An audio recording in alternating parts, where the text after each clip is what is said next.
Hey everybody, welcome to the KetoMom page. My name is Stephanie. This is my amazing husband, Steve, and we're talking about mentorship today. Oh, it's a big topic. It actually is. As we're going through the book called The Pursuit, it's the pursuit of success in any area of your life. 31 chapters, 31 days of different tips to help you in any area of your life. So we're talking about mentors, which I actually love that topic. It's a great topic because show me your mentor and I'll show you your life.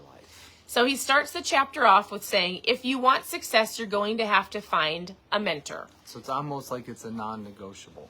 Yeah, and so I would love to know as you're tuning in, what do you think? Do you agree with that? Do you not agree with that? If you want success in any area of your life, do you feel like you need a mentor, or do you feel like you'd be more successful with a mentor? You can give me a thumbs up if you agree, thumbs down if you disagree, and it's completely fine either way. I mean, I agree with it. I agree. I'm just curious, how many of you have mentors, or how many of you have been looking for a mentor? Because usually I'm finding that a lot of people are they're looking for mentors and they don't know where to find mentors. Yep. And by the end of this Zoom or by the end of this live, our hope is that we can give you enough ideas and places to find the mentor. Or understanding what a mentor really is. And then the other question is, are you a mentor? Have you ever thought about that? It's good. Are you mentoring somebody? It's good. All right. Actually, I was talking to one of my daughters about this. Well, actually, I'm going to read something to you first. And then we had a great conversation on our way to drop off our oldest daughter to her first driver's ed class. I don't know how we're old enough to have a child that can drive next year. You are very young. Weird. That's weird. It is kind of weird, isn't it? People are saying they're more successful with a mentor. That's amazing. Where are you tuning in from? Texas. I've seen North Carolina. This is a lot of great places. Good morning. All right. Welcome. Glad you're All here. right. In the book, he says, I was talking to a guy named Gary in the gym the other day. Gary's 51 years old, and he's been a bodybuilder for 20 years. Now, he says, we're all bodybuilders, first off. You all have a fat body, a skinny body, a muscular body. We all have a body. He says, it's a matter of how you want to look. If you want to be in shape, you've got to find somebody that can teach you how to get in shape. He says, my trainer told me this. Go look at your trainer, and if you don't like something or don't like the way they look, don't hire them. Oh. So then, a little bit like judging a book by its well, kind of. He says you have to understand who is your mentor, who do you want to get in your head, which I thought was powerful. Like, you have to think about these things. Pick your mentors and pick them well. Look at the ones who have had long-term success. There's a big difference between long-term success and somebody that's a mess. You've got to have goals, and you need somebody to help you through those. That's good. And so you're kind of right. It's kind of like judging a book by its cover, but like you would never hire somebody to mentor you in your financial life that is completely broke, right? If y'all wonder if it's snowing out, it's actually not snowing. It looks like it is. The cotton trees have produced a ton of cotton, and it's just wafting all around us. It's kind of crazy.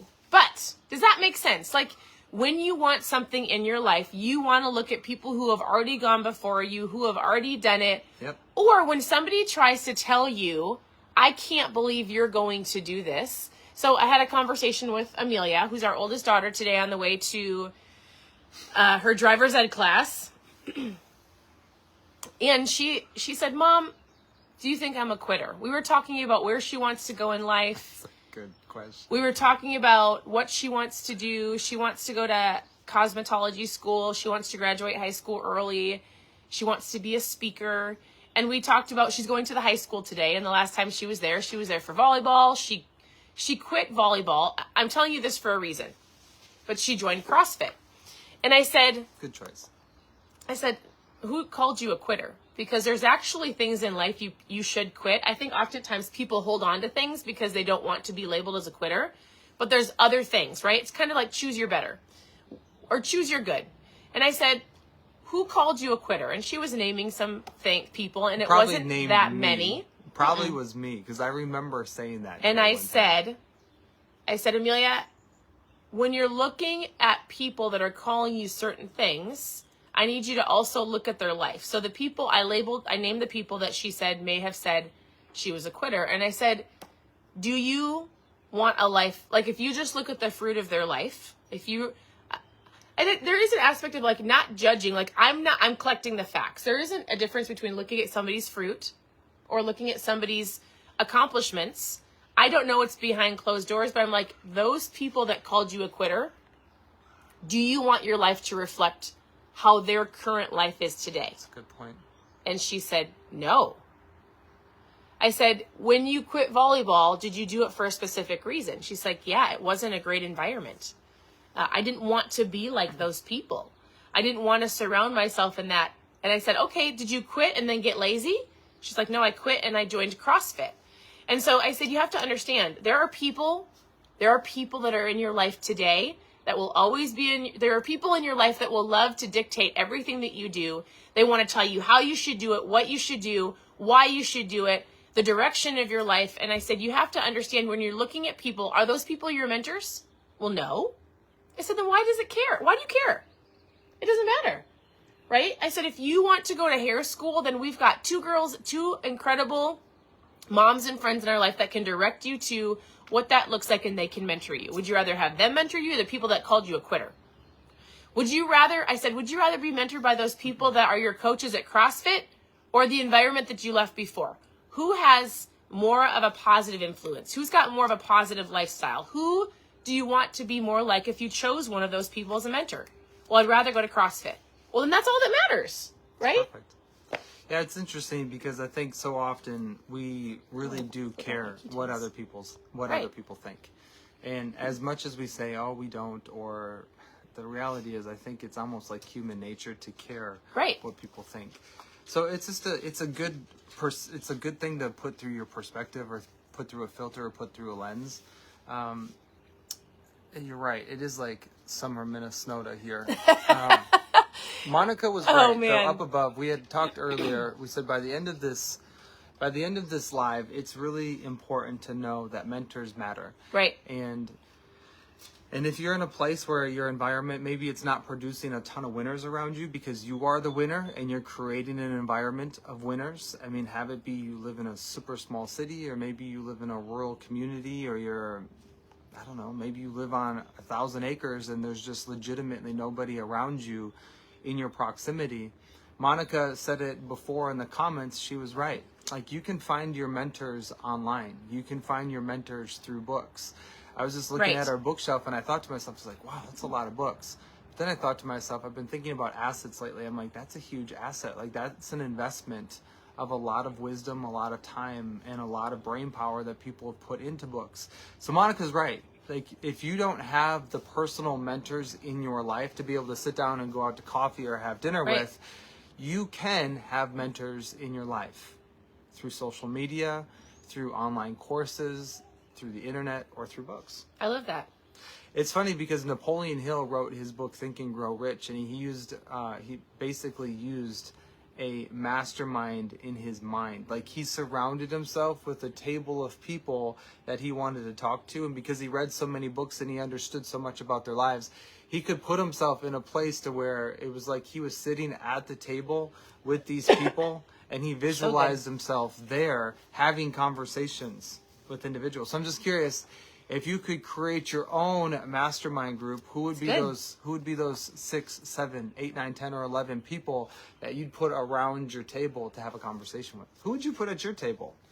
I would put Pastor Craig Groeschel and his wife Amy Groeschel for sure. For parenting mentorship, I would ask Amy Groeschel, which I can tune into her social media all the time. I don't know if I'll get in front of her again. Steve used to work for Life Church, so we were there for 5 years. I would put somebody like, if I wanted business and entrepreneurship, probably Ed Milet or John Gordon. He's a pretty incredible believer and successful in business and finances. I love this lady named Jenna Kutcher. She actually lives 4 hours north of us, but she's just a social media online entrepreneur, and just a lot of them are believers. I'm going to surround myself with people who are like-minded, whether it's in books or their podcasts or listening to them online. We got to tune into one of their online social, like their events, their live events. And that we took so many notes and we learned so many things. And as we learn from them, the key is to take action. The key is to take that and implement it in what we're learning. It's powerful. Who would you ask to sit around your table? I'd have Bill Johnson sitting Oh, right yeah, there I would have Bill. spiritual And guidance. Pastor Erwin McManus for sure. Yeah, because he would teach us about how to communicate better. Yeah. All good things. I mean, I'd probably overfill my table. But all of those people we are constantly learning from. We're listening to their podcasts. We're listening to their messages. We are reading their books. Yep. I actually feel like they should know me because I know who they are. Of course they know me. I message them on Instagram. Oh, this is great. But that is a mentor, right? And then years ago, when we moved to Oklahoma, we sought out mentors. We asked people to mentor us. We met with them. We called them. We had them over for dinner, right? I remember this chapter. Yes, there's So, a lot of uncommon mentors. Uncommon, what do they call it? They call it the uncommon mentor. Yeah. So here's what he said. He says he has a man. I want to say it first. He says he has a great teacher. There's a great teacher of wisdom that he quoted in this book. His name was Mike Murdock, and he wrote the book called The Wisdom Commentary. And he pretty much asked Mike Murdock, the author, if he could put like 3 pages of his book called The Wisdom Commentary into this book. And he goes through and he labels what a mentor is. What is an uncommon mentor? He says the Holy Spirit is your dominant and most important mentor of all. And then he goes through the next 3 or 4 pages and says, these are uncommon mentors. And so I'm not going to read them all to you, but here's something he pointed out, which is really interesting. He says, your best friend is a comfortable person, and that person is comfortable with your past. Your mentor is comfortable with your future. Your best friend ignores your weaknesses. A mentor removes your weaknesses. He says it's very important to understand, like, your best friend is probably not your mentor. They need to be able to say hard things kindly, but point out things that you can work on. My best friends probably won't say to me the things that I actually need to hear, right? I was thinking about that the other day. They should be able to. Would I receive it? I would have to be open to it for sure. Oh, it's the other one is the uncommon protege, isn't it? Yeah, right here. See, I knew it.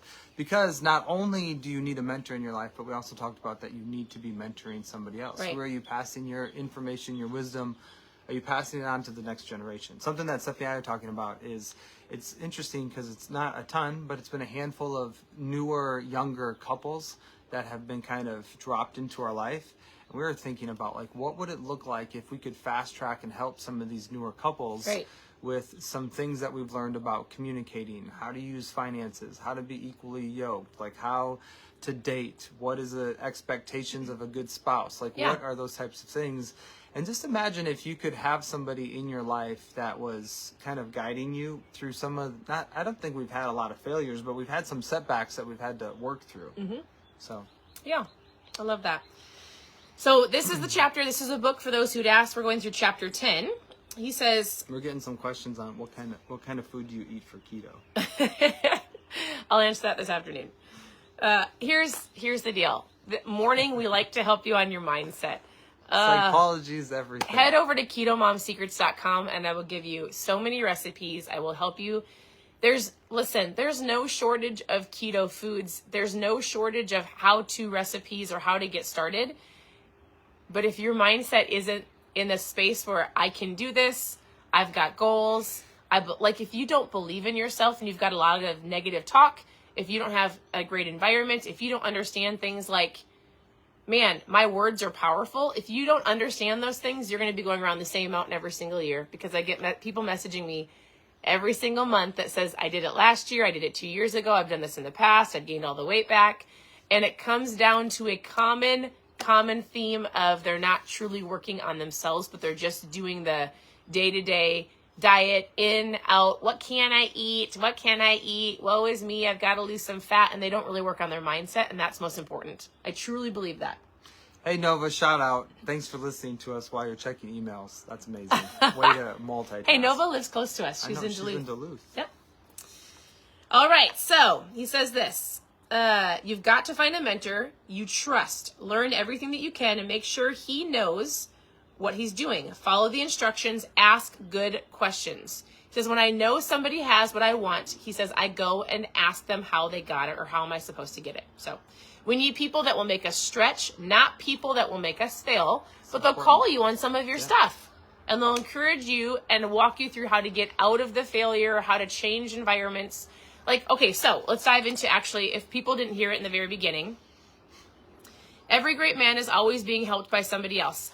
How? Let's give them some tactical things. Again, if you didn't listen to it in the past, who are some mentors. You can walk up to somebody that you see in your environment at a church, maybe somebody at your workplace. I walked up to a mom, Amelia would have been 2, right? Amelia would have been 2? 12 years ago. 12 years ago. And I saw a mom. I didn't know her, but I just watched her for a while. And I said, I want you to mentor me. I need just mentorship. I thought was just in parenting, but they become our mentors just in life, right? So I walked up and I said, could you please mentor me? Steve had somebody the other day Steve reached out to somebody and said, hey, my wife and I would love to get to know you more. You've had great success, it seems, in life. Would you go out for supper with us? And he said no. Right? He said, no, we don't really do that. You've actually asked 2 people locally if they would mentor you or at least just meet with you, and they said no. Maybe it's my approach. No, it's Probably interesting because because I don't think some people don't believe in themselves, and some people are just not givers. Right? And that's okay. It's so funny. I was sitting on the tractor yesterday and I was thinking to myself about the giver, and the taker, and the trader. And I was like, Steve, what kind of person are you? People fall into those 3 categories. If you've never heard this is important. Listen to this. I think it's important. I was just doing self-reflection on myself in my own life. It has nothing to do with getting shot down twice. Thanks for bringing that up. I want them to understand, because even if you ask somebody to mentor you, they might not. For sure. And it's not on you. It's probably so I guess their own maybe that's an self-talk. encouragement to some of you. Right. Like, I'm still going. I'm still searching for that local mentor. And We I'm have find some them. great online mentors, some great books Actually, we read. we have talked to great our pastors. mentors. On Saturday, I sat down Saturday. In Oklahoma? And we have some really great pastors just locally that they've been a huge blessing to us. Yep. So, it's not that we don't have mentors in our life, because we do. A lot of them reside in Oklahoma. A lot of them come in the form of these things and podcasts. I don't even think we need an actual another mentor. It's even just reaching out, going, can I just have dinner with you and ask questions? We've got great friends. I mean, the reality is, and I think Steffi and I also hold each other to a pretty decent standard. So I like getting feedback from her, because sometimes it's hard to hear it, but the reality is she knows me better than anybody. She knows me better than anybody. So why would I not want to take feedback from her if I can make a correction to become a better version of myself? So I know it's not Monday, we're not giving a marriage tip, but one of the realities is if you can get to a place where you can receive, I don't even want to say it feels like criticism. It could feel like constructive criticism, right. But the reality is your spouse really does know a lot about you. Hopefully that's the case. And at the same time, like, if a relationship tip would be, like, if there's something that you're seeking for in a relationship, try to give that. If you give it, it will come back to you. Right. But in regards, like, I've gotten shot down twice for 2 local mentors. Am I done? Nope. I'm still searching. I'm still looking. And just because it's no doesn't mean no, it's forever. It's just no, not right now. And that's okay. I don't even think if you weren't even seeking like mentorship. It was like, can I just pick your brain? Yeah. And sometimes I just like to, like, people who, I appreciate the older generation because they have so much to offer. And those are the types of people that I would love to learn from.